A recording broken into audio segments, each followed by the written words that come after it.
The purpose of Wealth Talk is to educate, inform, and hopefully entertain you on the subject of building your wealth. WealthBuilders recommends you should always take independent financial, tax, or legal advice before making any decisions around your finances.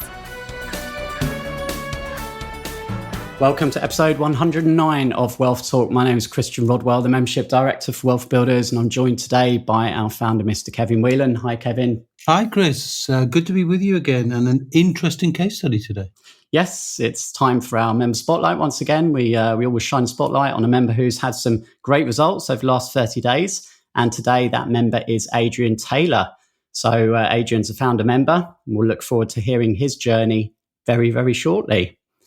Before we do that, Kevin, we're just a day away from our Academy launch webinar, which is tomorrow night. Yeah, looking forward to that. Looking forward to, sharing not just our insights, but some of our members sharing, what they've gained. So it isn't what we say.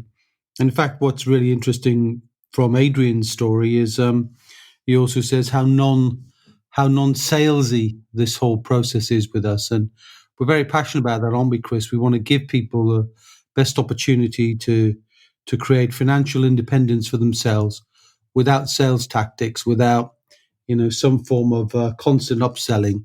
And I'm very proud of what we've done. And thank you, Chris, so much for all the sterling hard work and effort you've done behind the scenes to update, the back office, to update the membership area, and to do so much work which is unsung. And I just want to give you my personal vote of thanks. Well, thank you. I do appreciate that. It's been really, really good, actually, over the last month or so, going back through the members area and obviously reshaping it to align with our 9-step recurring revenue roadmap. And we've recorded lots of new content as well, Kevin. And I'm proud as well. When I look at that, I feel like we really have got everything that someone needs to be able to really understand the process for building wealth and becoming financially independent. And of course, that's exactly what Adrian has achieved. So we'll be walking through the roadmap in the interview today. And of course, in tomorrow's webinar, we will be showing the roadmap on the screen. So you can actually see this come to life. So if you're not already registered and you'd like to join us for that, head on over to wealthbuilders.co.uk/academy launch. Yeah, looking forward to that very much. All right. So shall we head on over now and have a listen to our spotlight on the member for this month, Adrian Taylor. Adrian, welcome to Wealth Talk today. Hi, Chris. Good to have you on. And we actually had our end of month Q&A with our members last night, and you shared what you're going to be sharing with us today. And it was so good to see all of the positive comments and feedback, everyone congratulating you on your journey so far. So today we're going to be walking through the recurring revenue roadmap. So the 9-step process that obviously we teach our members to move from a place of insecurity through to security and then on to independence. So are you ready? Yes, let's fire away with the questions. All right, so let's start from the beginning then, Adrian. So can you remember when you joined WealthBuilders? So I joined in May 2009. 2019, sorry, I should say. So I was right at the beginning as a foundation member at the start of the year. You were indeed. And the program has definitely evolved in that time. And we didn't have the roadmap when we began, but obviously the kind of fundamentals were still there. So now we've got obviously a much more structured process. But let's start with step 1 in that process. And we know this is stage 1, which is all about building confidence at the beginning. And step 1 is all about mindset, Adrian. So let's start with why. So why was it important for you to build wealth? I'd reached the point really where I was doing the day job and doing well in the day job, but I realised I didn't want to still be there sort of 20, 30 years later, still in the same position, which is where I would have been if I just carried on as I was. So I realised there was a need to do something different. I wasn't sure exactly what it was at the time, but I knew I needed to do something to sort of get out of the just being stuck going to work, spending a monthly salary each month and having nothing to show for it in the long term, really. Yeah. And what was it about WealthBuilders that attracted you? It was the no nonsense, no selling sort of approach that wealth builders take. I'd attended, I'd been quite heavily involved with a number of property training companies in the couple of years before I joined Wealth Builders, and they all sell everything you go to. They sell you something else, sort of thing. And Wealth Builders isn't like that. It's advice, and if you need training, if you need something that you are going to have to pay for, they'll point you in the right direction of where to go, which might be from within Wealth Builders, or it might be from outside. Yeah, great. So we got going, we got clear on your why, and the next step then is step 2, which is the foundation step, which is really about getting crystal clear on how much asset income you're generating currently and how much you require in order to reach the next wealth level. So which of the 5 levels of wealth were you at when you joined, Adrian, and where are you now? So I was at insecurity when I joined. So as I said, I was just earning my money and spending it each month and not really keeping any. But I've now just reached financial independence. So it's a good milestone to reach. It certainly is. It's incredible. And maybe we'll touch on later exactly how long that journey has been. Obviously, it's only been a couple of years since you joined Wealth Builders, but, perhaps already had a little bit of momentum building before that point. But I mean, congratulations. That is remarkable. And then the other part of step 2, the foundation, is the debits process. We kind of urge all of our members to go through, look at their outgoings and see if there's any savings that can be made. Can you remember if you managed to uncover any hidden money? I do recall that when I very first did it, after joining Wealth Builders, I found about £200, I think, which was sort of from changing energy bills, phone providers, and things. So a little bit from each one, sort of thing. But it did add up to a worthwhile amount of money. And I now have a note on my wealth chart every February to redo it, because things slowly slip, and you don't realise that you've ended up on an expensive tariff with someone, and then you could change it to a cheaper one. So it's definitely a good thing to be doing on a regular basis. Yeah, and the key then is when you find those savings, Adrian, is to reinvest them in some wealth building activities. So where would that be for you? Well, for myself, it's always been in property. So it's property investments that I've been putting the money back into, that I've been finding. Okay, great. So moving on to step 3, final step of the stage 1 here, which is the roof. So were you able to review each aspect of the roof, Adrian, and just make sure that you had the necessary protection in place? I was, yeah. I was a little bit slow on some of it, really. It took me until March last year to do my will and my power of attorneys. Yeah, I was quite sluggish on those, and they're not glamorous things to do, and it was always something that I could find something more exciting to do up until that point. But I did get it done eventually. You did, and probably because you kept hearing us keep going on about it, right? And we make sure that everyone's got that roof in place, and even if it does take a bit of time, as it did with you, Adrian, at least you've got it now, right? Yeah, it's now in place, so it's yeah. It's and does that give you a relief to know it's there? Yeah. Well, I was going to say, does that give you a bit of peace of mind now, knowing that you've got that safety? Yes. Yeah, definitely. Yeah. Good. Okay, moving into stage 2 now. So stage 2 is all about building knowledge, and we begin with step 4, which is assets. So of course, there's 7 different assets that we refer to as pillars, which you can build your wealth in, Adrian. Which did you already have some experience with when you first joined? And have you been able to utilize any other pillars since? So the property pillar is the one that I'd already started on when I joined Wealth Builders, and I'd also got the pension pillar active as well at the time, and since then I've also added some under the investment pillar. I've started doing some investments outside of the property pillar. So Brilliant. Three pillars in play there. Good. Step 5 is leverage. So leverage is key to building wealth, and it isn't necessarily always financial leverage, but there's intellectual leverage, there's relationship leverage, systems, and of course, time. So can you provide us with any examples, Adrian, of how you've brought leverage into play to help you build your wealth? The biggest area I've brought leverage into play is time.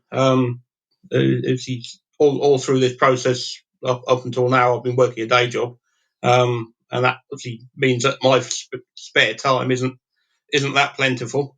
But I've been working on the property side of things with my dad all the way through this. He'd been into property beforehand, and that had allowed him to get out of doing a full-time work. Earlier than that, he is now of retirement age, but he still enjoys working with property, and he's been a great joint venture partner, sort of doing things along with me, building a property portfolio. So there you go. Well, there's another pillar bringing into play there, right? The joint venture with your dad and relationship leverage. So it all comes together. Good. Next step is strategy. So we know that your pillars were property and the pension pillar. So what were the main strategies then within each of those pillars? So serviced accommodation was sort of the main one I started off with, and it probably still is the main focus within the property pillar for me. So I'd started the serviced accommodation journey early 2017, and the business really got off the ground in the middle of 2017, really, when we took on our first property to run in the serviced accommodation business. So that requires management of the service accommodation, right? So any systems in play there to help you manage those bookings? Yes, so it's quite a systemized business. So we use a program called Tokeet, which is a booking management system. So that manages the bookings coming in, manages the calendar, and it provides an invoicing system.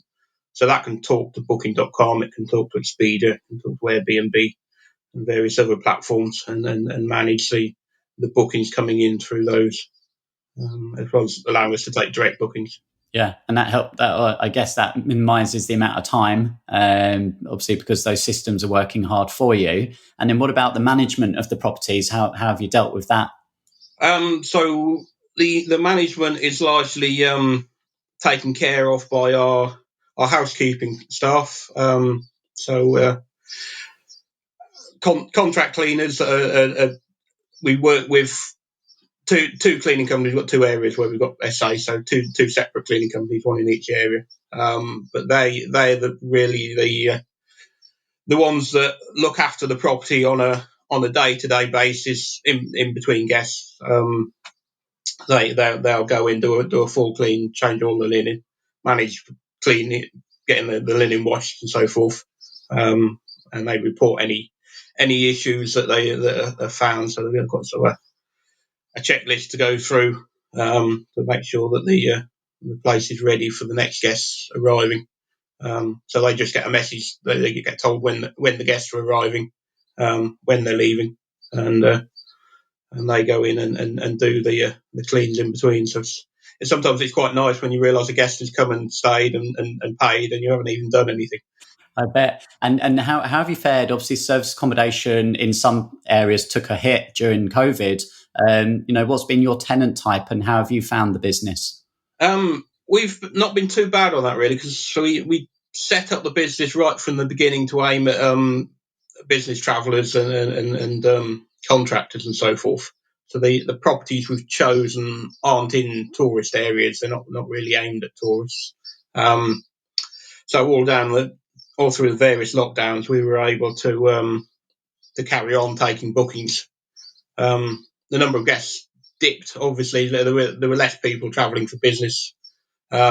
People weren't travelling where they didn't need to, but there was still a fair number of people who had to travel for business because they're doing a job that means that they have to be on site somewhere. So we still kept bookings coming in all the way through the COVID period at a reduced rate, but we were also able to claim government grants in the same way that all businesses have been able to. So overall, we probably fared quite well out of that and made more profit than we would have done in a standard year, I think. Yeah, that's good. And obviously now, I guess the bookings are flourishing even more because people are, desperate to get out and start moving around again. Yes, so now there's a shortage of accommodation everywhere. So we've got bookings from all sorts of people coming in at the moment. So as soon as anywhere's available, someone will book it for one reason or another at the moment. So. And now the other interesting thing when we talk about wealth building, Adrian, is obviously ownership of assets, but you can also control assets. So some of those service accommodation properties, tell us a bit more about, how you've gone about acquiring those properties. So they all within that service accommodation business, they're all rent-to-rent properties. They're not owned by that business. They're rented in the main from private landlords that would previously been renting out to standard tenants on a buy-to-let basis. But they've realised that we're a good tenant to have in there. We give them much longer occupancy than a normal tenant would when they'd be leaving every few years, and the landlord would have to find another tenant. So it's not many landlords we've got. There's most of the properties are owned by a small group of landlords, and that keeps interfaces to a minimum. It makes it easier to manage everything on from both sides, but it allows us to not have to buy the property to start renting it out, and because the service accommodation is a much higher yield business than a standard buy-to-let, then we were able to make a profit on that and still pay the landlord a good rent for the property. And obviously we maintain it for them as well, so there's an extra benefit there for the landlord. Brilliant. And then moving on to the pension pillar then. So what's been your strategy there to help you build your wealth? So I'd set up a SSAS just before I joined WealthBuilders. So I'd come across the concept of SSAS, sort of connected with other property training I'd done previously. And Empowered Pensions was the company I selected to set up my SSAS. So obviously then through the link between Empowered and WealthBuilders is when I came across WealthBuilders. So my SSAS runs sort of quietly in the background. I've lent money out of the SSAS to the limited company that we've now set up to buy property. So that's the SSAS has enabled purchase of a property within that, and then other investments within the pension are being set up, ready to bring more money into that. So. Brilliant. Good to see the pillars working together. So let's move on into stage 3 then, Adrian. So we've built our confidence, stage 1. We've built our knowledge, stage 2. Stage 3 is building assets. So it's obviously taking those strategies, it's turning the wheel of wealth, and that means education, support, connections, due diligence, and then taking guided action. And this is where our wealth coaches are there each month to help our members stay laser focused and turn the wheel. So what benefits have you gained from your coach since joining, Adrian? Well, Bronwyn's my coach, and she's been a great guiding hand really through everything. The one specific thing that sort of sticks out that she helped me with February this year, I was quite a low point. Nothing seemed to be happening as it should have been. I was trying to refinance a property that was just taking forever, which is sort of just a side effect of the lockdown and everything else that's slowing down things at the moment. And that was getting me down. Just the monthly call with Bronwyn. She sort of picked me up, set me back on track, really. After that, I've been able to move on as I should have been, and I think without that one particular coaching call that month, things could have been completely different. And it's that sort of thing that you need. Not necessarily every month. Some months everything's going well, and it's just a nice, pleasant chat on the coaching call. But other months you really need help with something, and that help is really just pointing out what you already know. But you need somebody to do that sometimes. Yeah, I think that's quite an important point you mentioned there. Some months, everything's just ticking along nicely. There's nothing really that you need specific help with. But the key is still to book in that call, because it helps build that relationship. Your coach wants to hear that things are going well. That's good. It means the plan is working. And there's always going to be hiccups along the way, right? So one month, everything seems brilliant. The next month, it's like all hell breaking loose. So the key is consistency and checking in with your coach every 30 days, just updating them. That was really good to hear, obviously, Bronwyn, who has got so much experience. She understands the process. Very pleased to hear that. So let's look at step 8, which is all about the results, Adrian. So you mentioned when you joined, you were at financial insecurity, and you've just recently hit financial independence. So tell us what's kind of tipped you over the edge. So the one thing that's tipped me over the edge is that property that I was struggling to get refinanced. So that on its own has added another £500 a month to the wealth thermometer. And that was it's a mixed use commercial property. It's a shop and upper. And that was bought under auction conditions in November last year with a bridging loan. And the sort of since then there was refinancing going through the solicitors and the mortgage brokers. There was various hiccups along the way, but that in April that all got finalised. So I at that point considered that I could then count the income coming in from that property. Separately from the shop downstairs and from the flat upstairs. But together they bring in around £500 extra a month, which has tipped that wealth thermometer into the independence. So how did that feel, getting the red pen out and filling in that thermometer and seeing you hit that really significant number? How did that make you feel? Yeah, it's a great feeling to hit that number and then to sort of pass another milestone on the way. Yeah. And that triggered another thought in your mind, didn't it, with regards to how you spend your time every day? So tell us a little bit about the decision that you made. Yeah, so off the back of that, I'm going back to my my original why as well.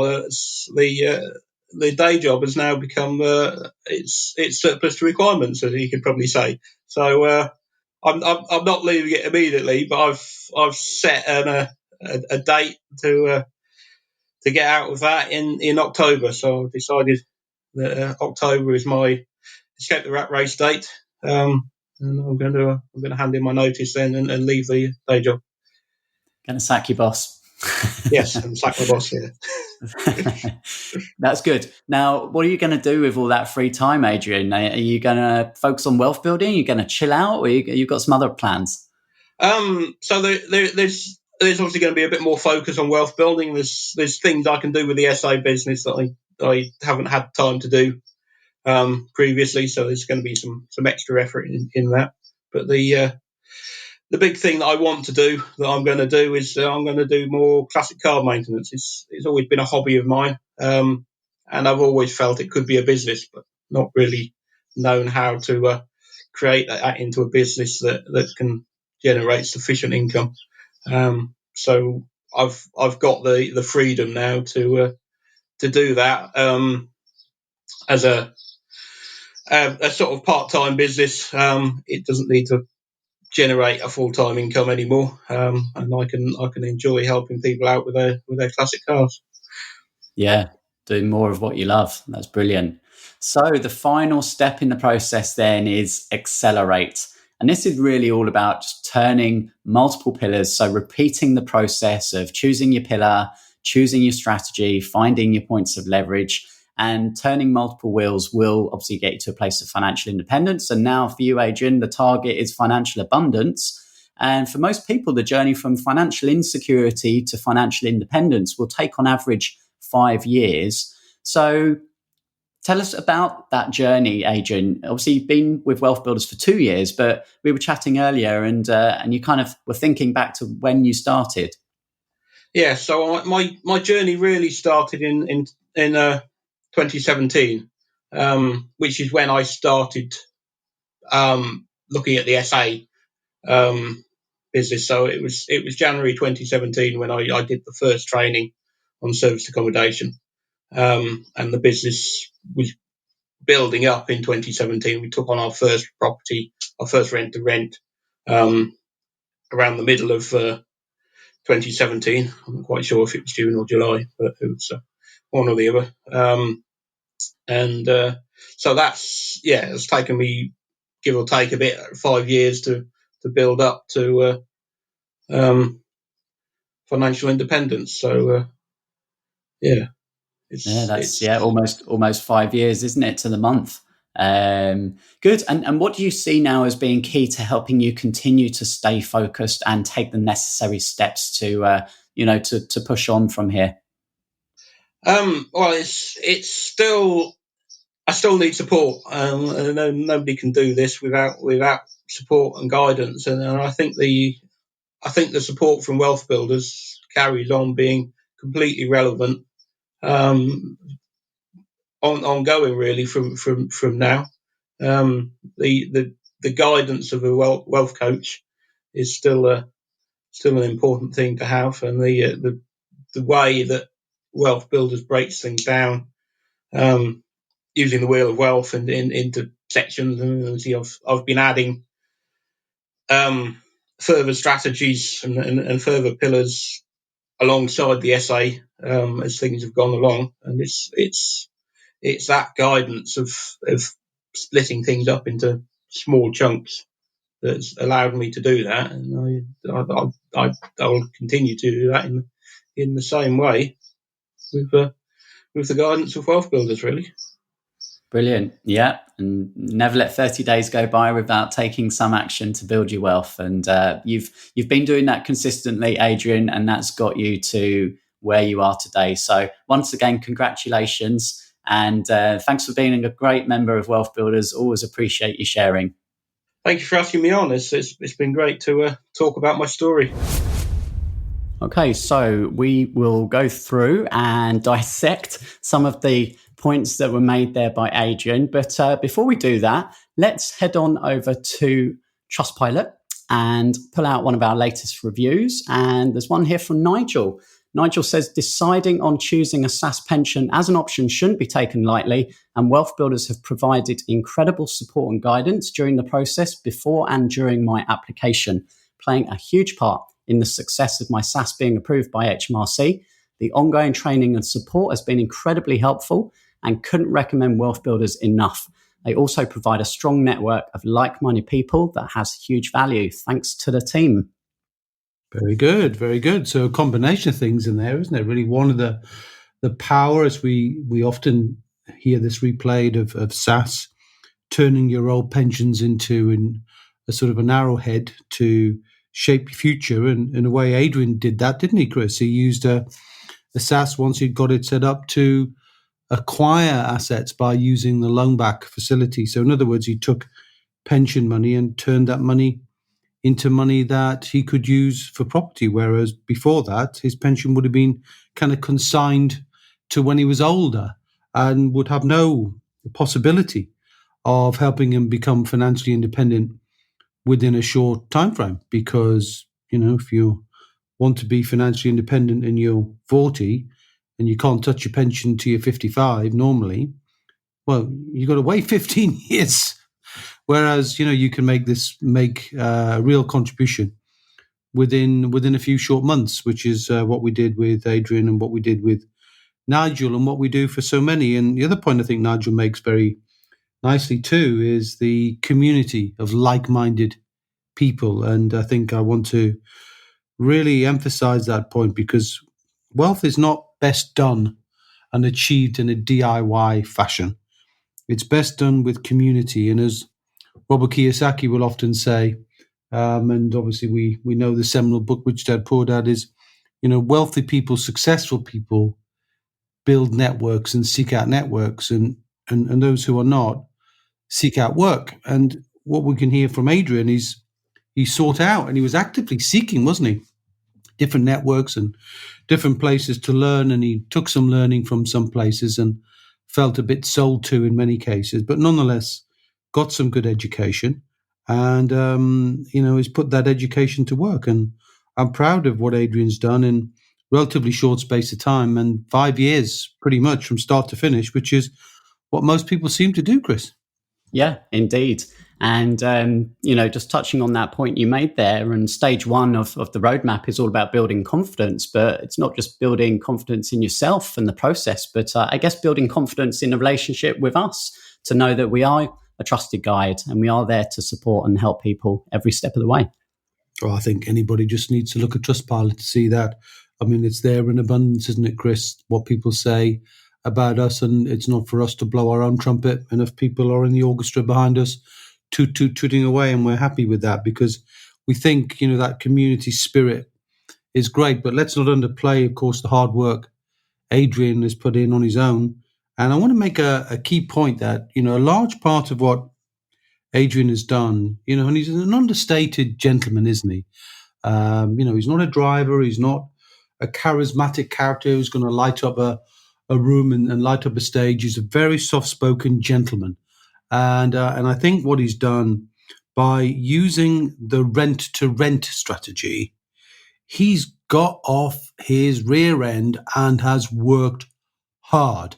Because in order to get rent-to-rent, the key thing to understand here is you're building wealth without actually owning the asset.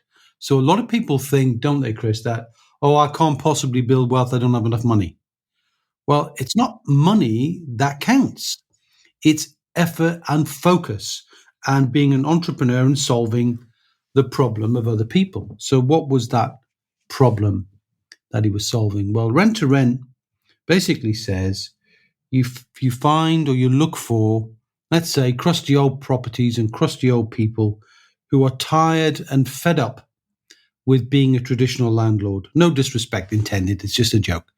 But nonetheless, you find those landlords who really don't want that uncertainty. Maybe COVID has had a problem for them. Maybe, they just don't enjoy the tenant relationship anymore. And you become their tenant. And you say to them, hey, I understand your problem. I understand you don't want to deal with tenants. You're just going to deal with me. I'm going to take this property off your hands for maybe as long as 5 years, and I'll give you a guaranteed rent. Wow. I mean, how does that sound if you're a landlord? That sounds great. Then with their permission, he turns that property, which would traditionally been used for a single let to a single household, a single family, and with a little bit of money, not a lot, turns that money, just alters the accommodation slightly and makes it available to a tenant type that I think he was really, really rather smart to identify, which is the blue collar tenant. What I think he calls the sort of traveling worker, the contractor, people on sites, people doing work, but they don't want to stay in a hotel. They want to stay in a place where they can watch TV, they can cook their own food, they can have people around, they can have a beer or whatever, and not cost them the earth, and enjoy the experience. And why not? It's like a home from home, really. So I think he's done an outstanding job. And of course, he recognized that. owning assets is much better than controlling assets, because once you own them permanently, which is a word that we need to constantly emphasize about recurring revenue. Needs to be permanent, needs to be predictable. And I think he said that's when he realized, when it became permanent, when it became predictable, he started recording it on his recurring revenue map, which in our case on the wall chart, Chris, is our thermometer, isn't it? And I think you heard him say, or you said to him, did you enjoy colouring in the line as your thermometer was on the rise? That was quite interesting. Absolutely. Yeah. And of course, as we often say, you can't get wealthy without bringing leverage into play. And with that strategy, he did very much bring leverage into play. And then also by leveraging the systems to manage the bookings and leveraging people. He talked about obviously having his team of people who just kind of go in, make sure the place is looking good, everything is cleaned and fresh. And he doesn't really have to get too hands-on with that. Yeah, I remember him saying he had a little smile to himself, didn't he, when he didn't actually do anything and people were coming and people were starting their tenancy, finishing their tenancy, new people coming and starting a tenancy, and his bank balance was on the rise, and he was sitting there thinking, hang on a minute, I'm not doing anything here. It's really quite interesting. But he had done something, hadn't he? He put in the hard work, put in the systems, and now he's going from strength to strength. And this is the point, once you get to a place of independence, it's a matter of automation, really, to carry on forward to abundance. It doesn't stop. So it's not like you get a journey to independence, because if you reach independence, you will automatically move forward to abundance, because it's a natural progression if you're not spending all the money. And fortunately, he was in a position to choose when he wants to stop work. And wow, what a feeling, October, that's the date, and why ever that was, or who knows. But something in his mind said, in October, I'm just going to go, right, that's me done. And fair play to him. So, well done, Adrian. Yeah. And obviously, he referred to his coach, who was Bronwyn, who was on last week's episode. Bronwyn, of course, talking about freedom of location. And maybe, he's picked up a few ideas from Bronwyn there in terms of, remoteness and being quite hands-off from the day-to-day activities. But, key point there, he said, is just turning up every month for the coaching call. The coaches are there to hear, what's going well, what's not going so well. And, that is a key aspect of our members. The ones we see progressing are the ones who always show up every month. Well, that's what it's all about, Chris. I mean, it's a bit like any sports, it's not just what you do on the field that counts. You've got to show up to practice. You've got to show up to training. And that's what Adrian is doing, and I applaud him for it. And that's what most of our Wealth Builder clients do. They show up, and they, even if nothing's happened, they're still getting involved. They're still talking about what's happened this month, even if it's not a lot, because you never know, that conversation might lead to a distinction that moves you in a different direction for the better by 30 days after that. So every 30 days, we're encouraging a connection with somebody. And look, if you're not in the program, just every 30 days, connect with somebody, a buddy, a friend, a training buddy from on Wealth or whatever. But either way, tune in with somebody. And if you like the sound of what we do and how we do it, check it out tomorrow on the 3rd of June. Have a listen to what we're about. And you're always welcome to connect with us. We're often in Clubhouse and other places where you can actually engage in a conversation with us. So rather than just listening to Chris and I, you're more than welcome to interact with us there as well. Yeah. And just a quick reminder then, wealthbuilders.co.uk/academy launch is the place to register for that webinar tomorrow night. And I guess final words there is that whilst Adrian has now reached independence, his journey with us is certainly not over. And, he mentioned the ongoing support and guidance there, which will help him stay focused and accountable each month. Well, also, he's staying in a community of like-minded people. Why would you want to get to financial independence and then go all lonely on yourself? There's no point in doing that. There's usually what we find, those people who reach independence want to give back, don't they? So he'll be active, I'm sure, in the Facebook group. And who knows, at some point he might say, I can coach this and want to give back. But that's up to Adrian. And but many of our coaches started life as followers and students, didn't they, Chris? So we're grateful for that, and we're looking forward to sharing more about that in the next day or so, and look forward to maybe meeting some of you guys as the roadmap starts to unlock as well for for our current lockdown. So hopefully all good news, although it seems like it's slowing down a little bit. Well, look, once again, congratulations to Adrian. And we hope you enjoyed listening to that today. And we'll be back same time, same place next week, Kevin. Mm-hmm. Anyway, so we'll have a good session tomorrow. And until then, Chris, I'll see you. We hope you enjoyed today's episode. Don't forget that we are constantly updating our resources inside the WealthBuilders membership site to help you create, build, and protect your wealth. Head over to wealthbuilders.co.uk/membership right now for free access. That's wealthbuilders.co.uk/membership.